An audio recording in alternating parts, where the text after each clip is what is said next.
On Father's Day, my son Tony walked into my living room in Dallas, holding a bouquet of yellow roses, and asked me something that made my blood run cold. "Dad, you've been getting the $1,800 from Barb every month, right?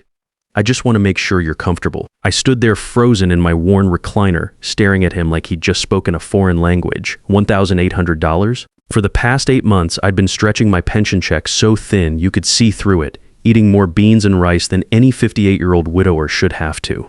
The name's Chuck Anderson, and I've been rattling around alone in this 3-bedroom ranch house since my wife Nancy passed 10 years ago from cancer. Until that moment on a sweltering June afternoon, I thought my biggest problems were the leaky roof over the back bedroom and a son who worked 60-hour weeks writing computer code.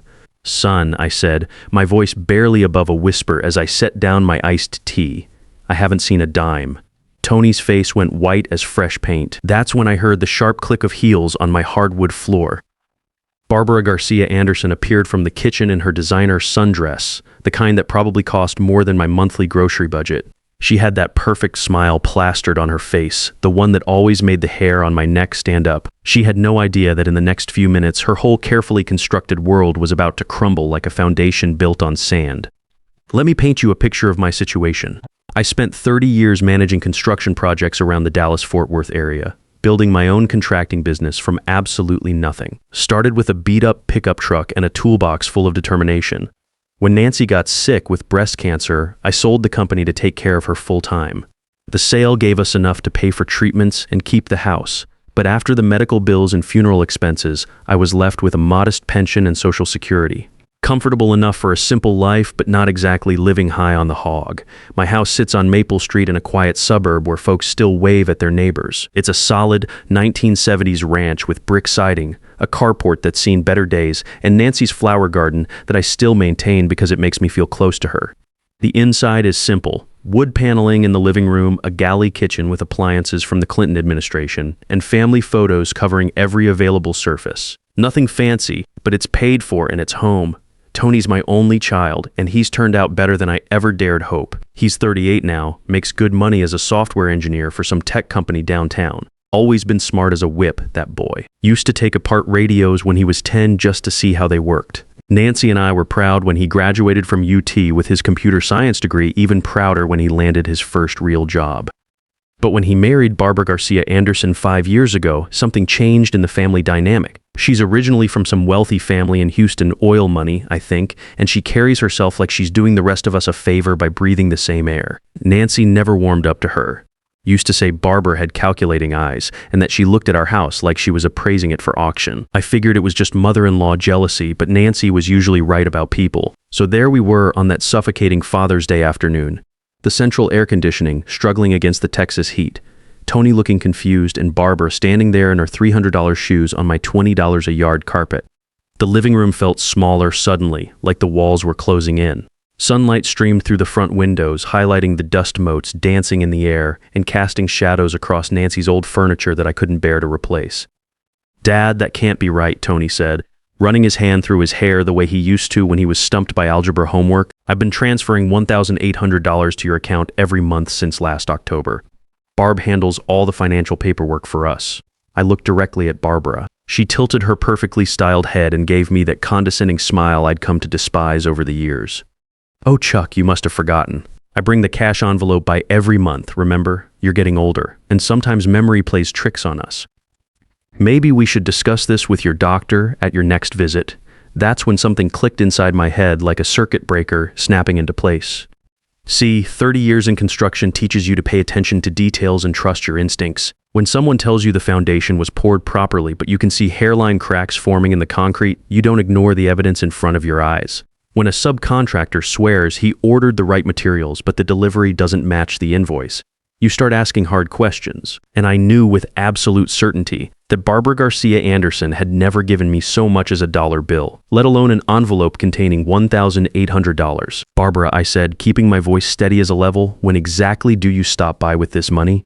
She didn't miss a beat, smooth as fresh concrete. "The 10th of every month, Chuck. Sometimes you're not home when I come by, so I slip the envelope under your front door. You know how your memory can be." Tony frowned, that vertical line appearing between his eyebrows like it used to when he was trying to solve a tough math problem. Honey, I send the transfer on the 15th of every month, not the 10th, and I do it electronically through the bank, not cash. The room went dead quiet except for the hum of my old air conditioner and the distant sound of kids playing in the Johnson's yard next door. Barbara's smile flickered for just a second, but she recovered faster than a cat landing on its feet. Oh, right, the 15th, she laughed, a sound like glass breaking. I meant I pick it up from our account on the 10th and bring it over on the 15th. You know how busy our schedules get with Tony's work projects. I nodded slowly, but inside my head I was already starting to build a case the way I used to plan construction jobs, one solid piece of evidence at a time, checking and double-checking every measurement. After they left that evening, I sat at my kitchen table under the fluorescent light that Nancy always complained made everything look green.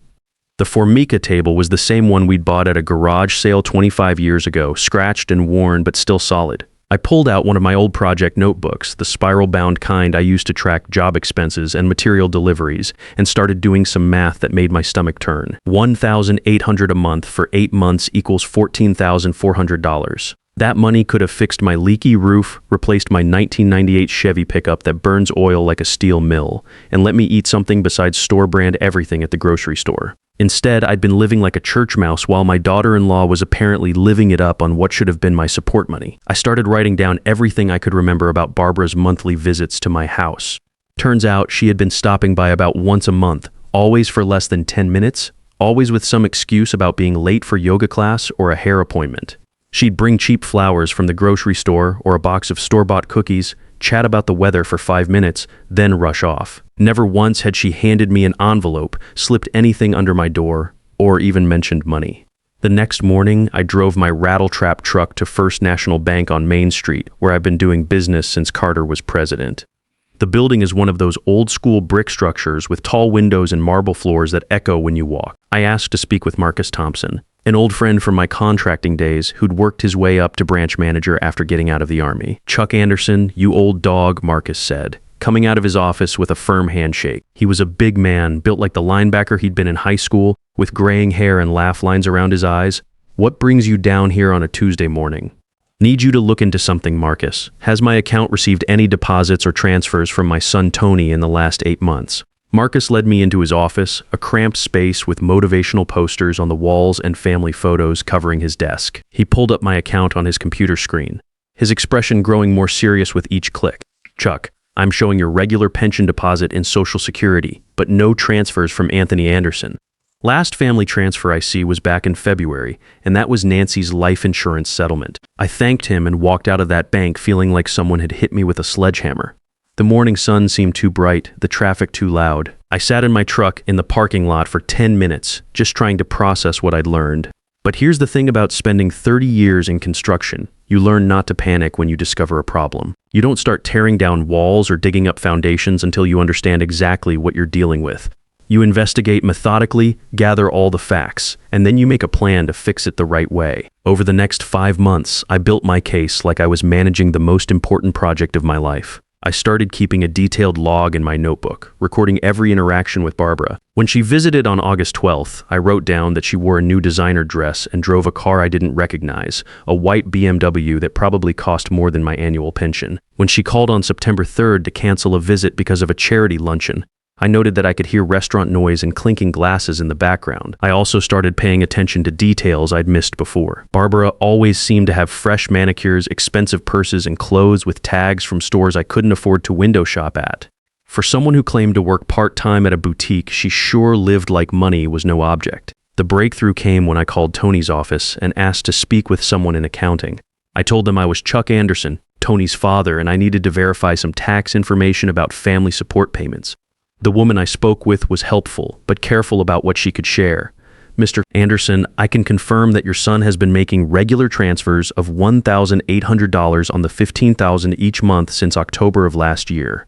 The transfers go to an account listed under your name, but I don't have the specific account details, an account listed under my name." That phrase stuck in my head like a splinter.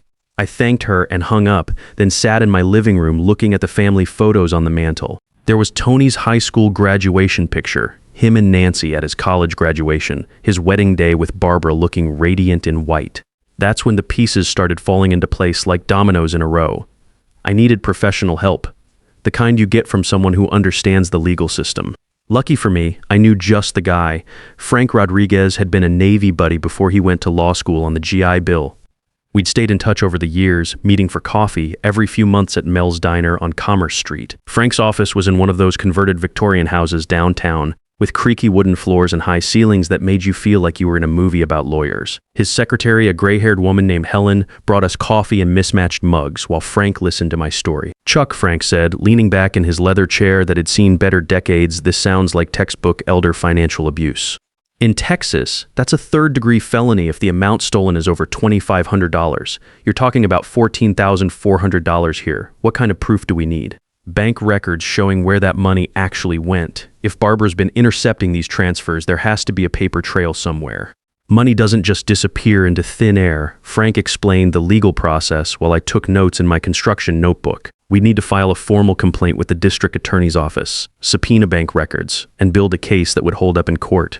It wasn't going to be quick or easy, but Frank seemed confident we had a strong foundation to work with. The hardest part was keeping quiet around Tony. Every Sunday, he'd come over for dinner like clockwork, and we'd sit at my kitchen table eating pot roast or fried chicken while he told me about his latest software projects. He'd always ask if I was doing okay financially, and I'd give him vague answers about getting by just fine. I could see the relief in his eyes, thinking his monthly support was helping his old man live comfortably. It was killing me to lie to my son, but Frank had been clear about strategy. If we tipped our hand too early, Barbara might cover her tracks or come up with some explanation that muddied the waters. We needed ironclad evidence before making any accusations.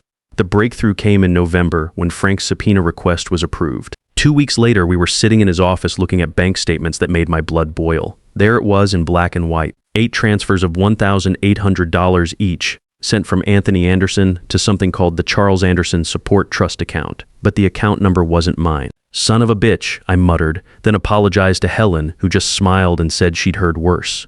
Frank spread the documents across his desk like he was laying out blueprints. "Look at this, Chuck. The account was opened last September with Barbara Garcia Anderson, listed as the primary account holder and financial power of attorney. She used your name and personal information, probably from tax documents or medical forms she had access to through Tony. The supporting documents told the whole story. Barbara had been using that stolen money for spa treatments at some fancy place in Highland Park, shopping sprees at Nordstrom, weekend trips to Austin and San Antonio, and monthly payments on a white BMW lease. She'd been living high on the hog while I counted pennies at the grocery store. But what really got my goat were the cash withdrawals. Every month, right after Tony's transfer hit the fake account, Barbara would withdraw $800 in cash. Frank and I figured she was probably telling Tony she was giving me that money in person, keeping the rest for her spending sprees. "We've got her dead to rights," Frank said, organizing the papers into neat piles. "Identity theft, elder financial abuse, fraud. The district attorney's going to love this case." I spent the next month planning the confrontation like I was managing a complex construction project. Every detail had to be perfect, every tool in place, every person knowing their role. I decided to invite Tony and Barbara over for Sunday dinner in mid-December, right before Christmas. I'd make Tony's favorite meal, Nancy's pot roast recipe with mashed potatoes and green beans, and create an atmosphere so normal and comfortable that Barbara would never see what was coming. The week before the dinner, I cleaned my house from top to bottom, polished Nancy's good china, vacuumed the carpets, even washed the windows until they sparkled. I wanted everything to look perfect, like a family celebration.